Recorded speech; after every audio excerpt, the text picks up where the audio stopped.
जय गुरुदेव। स्वामी जी के अमृत वचन। जैसा बताया गया है सुमिरन ठीक से करना चाहिए। जितना ठीक से सुमिरन करोगे घाट के पर्दे उतने ही जल्दी खुलेंगे और अंतर में प्रकाश प्रकट हो जाएगा। सुमिरन ठीक होगा तो ध्यान ठीक होगा और भजन भी ठीक होने लगेगा। अब विश्व को भारत जगाने जा रहा है। महात्माओं की शरण में जाने पर ही जीव का कल्याण होगा।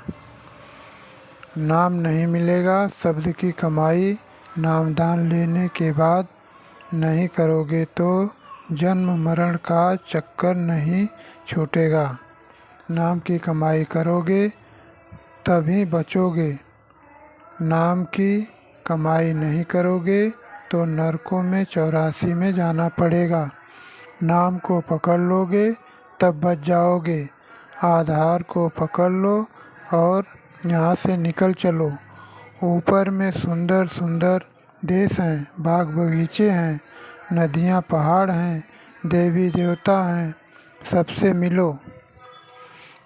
मरने के बाद सब अशुद्ध हो जाते हैं, चाहे इंसान हो, गाय हो, बैल हो, पक्षी हो या और कोई हो। मुर्दे को ले जाकर जलाते हो, गाड़ते हो, फिर नहाते हो, पूजा पाठ करते हो, तब शुद्ध होते हो। इसी प्रकार जानवर भी मुर्दा हो गया, समय के पहले उसे काट दिया तो प्रेत हो जाएगा और लोगों को परेशान करेगा। महापुरुषों के हर काम में कोई न कोई मतलब होता है। वो चुप भी रहे तब भी कुछ मतलब होता है। तुम्हें यह सोचना चाहिए कि जो कुछ होगा वह तुम्हारे हित में होगा। तुम उनकी निगाहों के सामने पढ़ते रहो, वो चाहे चुप रहें चाहे कोई सुनावे। पहले के समय में लोग सबका पानी नहीं पीते थे, बड़ा विचार मानते थे। अब तो सब घर का पानी पीते हैं, अगर न पियो तो फट से सज़ा मिल जाएगी, ऐसा कानून बना दिया गया। तुम वैसे के वैसे ही रह गए, कुछ न कर सके। स्वामी जी महाराज कहा करते थे कि यह ऐसा विद्या है कि अगर प्रेम हो गया तब तो लग जाओगे और प्रेम नहीं हुआ तो यहाँ ठहर ही नहीं सकते। तो यहाँ पर आए हो, बैठ गए तो बुद्धि से काम लो। मन भाग रहा है उसे धीरे धीरे रोको, उसकी बैठक बना लो। बस बैठक बनाने की बात है, फिर वह कहीं नहीं जाएगा। सुमिरन ध्यान भजन नित्य से करो, कभी नागा मत करो।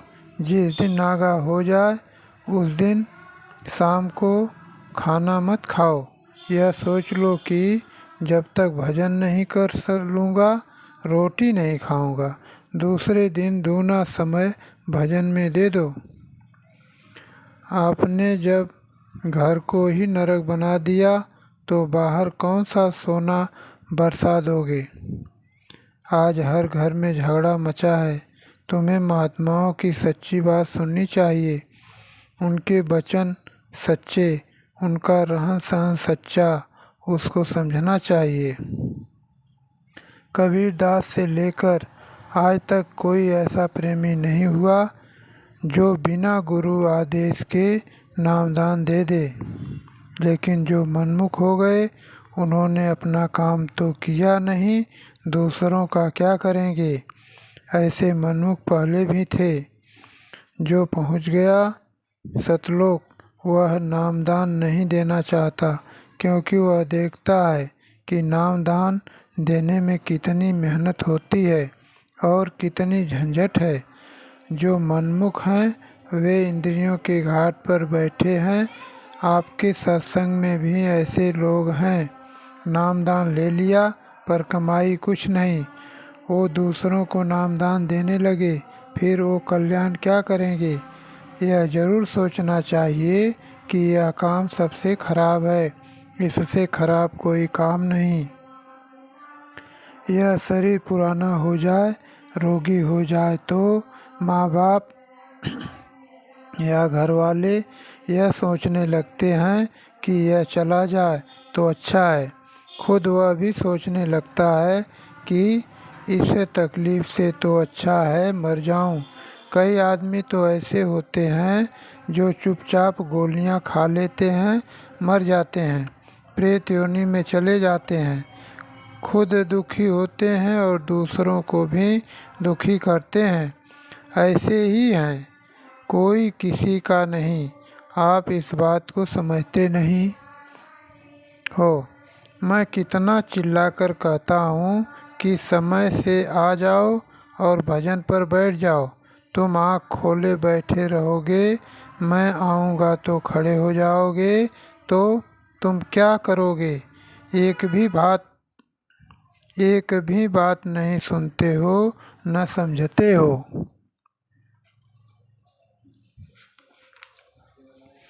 इधर से उठे, फिर जल्दी से हमें संसार दे दीजिए, बीमारी दूर हो जाए, बच्चा हो जाए, भजन की कोई बात नहीं।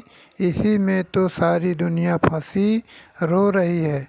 तुम भी उसी में फंसे हो तो सत्संग में आने का फ़ायदा क्या? आप अच्छा काम करो तो घर परिवार अच्छा चलेगा। घर में बेईमानी की तो वहाँ झगड़ा हो जाएगा। ईमानदारी की ज़रूरत सब जगह है, धर्म में, जातियों में, समाजों में, स्कूलों में, राज्य में, सब जगह ईमानदारी और मेहनत की ज़रूरत है। बेईमानी हो गई तो झगड़ा होगा। इसलिए तो आज चारों तरफ झगड़े मचे हुए हैं। जिन लोगों ने निर्मलता के काम किए, योग किया, तपस्या की, तब भी उनका मन नहीं जागा, जरा में फिसल गया। तो आप तो निर्मलता के काम ही नहीं करते हो तो आपका मन कैसे जागेगा? मन बड़ा ताकतवर है, इतनी आसानी से काबू में नहीं आता। जब इसे आधार मिलेगा तब जागेगा। आज से 50 साल पहले बहुत अच्छा समय था। लोगों में बड़ा प्यार और सेवा की भावना थी, बहुत नम्रता थी। अब तो उसका नामो निशा भी नहीं है। आप न दूसरे के नकल कर लिया, अपनी अच्छी चीज़ों को फेंक दिया। आपको मिला क्या? हम जो करेंगे और तब कहेंगे, तब उस बात का असर दूसरों पर होगा। हम जो कहेंगे और खुद नहीं करेंगे तो उसका असर दूसरों पर नहीं होगा। आज देश में हत्याएं हो रही हैं, कत्ल हो रहे हैं, अराजकता फैली हुई है। जो लोग इसमें फंसे हैं उनके दिल में भी ये भावना उठती है कि हम लोग भी अच्छे लोगों की पंक्ति में खड़े हो जाएं। जब उनको ऐसा किसी का साथ मिल जाएगा वो अच्छे बन जाएंगे। आज दून दे रहे हैं, दून बंट रही है। दून मतलब 100 दे दो, 200 लो, अच्छा 200 दे दो, 400 लो, अच्छा 400 दे दो, 800 लो। मिलना मिलाना कुछ नहीं, दून लेते जाओ। मिलेगा तो मेहनत और मशक्क़त की कमाई से। आपने महात्माओं की चीज़ तो फेंक दी, इधर लोभ लालच में फंस गए। मुक्त का माल काम आने वाला नहीं, वह तो नाश कर देगा। मेहनत मशक्क़त की कमाई से बरकत मिलती है। बरकत आत्मा की सहयोगी धन है। यह स्वार्थ और परमार्थ दोनों ओर काम करती है। पहले लोग कहा करते थे कि बाबा जी ने गरीबों को इकट्ठा किया है। आप घुमा न लो इन लोगों को। अब वही लोग जो गरीब कहे जाते थे मोटर गाड़ी में घूमते हैं तो लोग अचंभित होते हैं। समझ समझकर ठोक ठोक कर मन को इधर से हटाओ। इसको समझाते रहो कि तू देख कि जो तू इकट्ठा कर रहा है वह तेरे काम आएगा कि नहीं।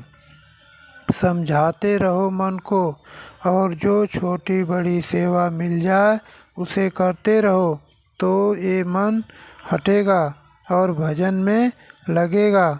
जो भी तुम सेवा करते हो वो सब तुम्हारे भजन में जुड़ जाएगा।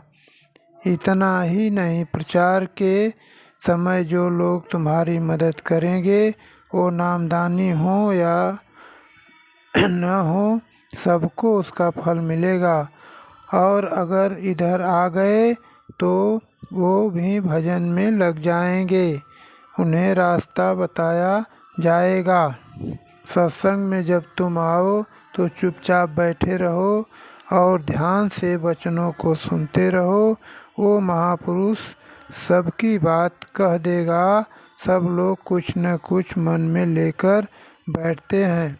तुम अपनी बात पकड़ लो, वह इशारे में कहेगा, खुल्लम खुल्ला कह दे तो उठकर चले जाओगे कि हमारे बेइज्जती कर दी। जय गुरुदेव।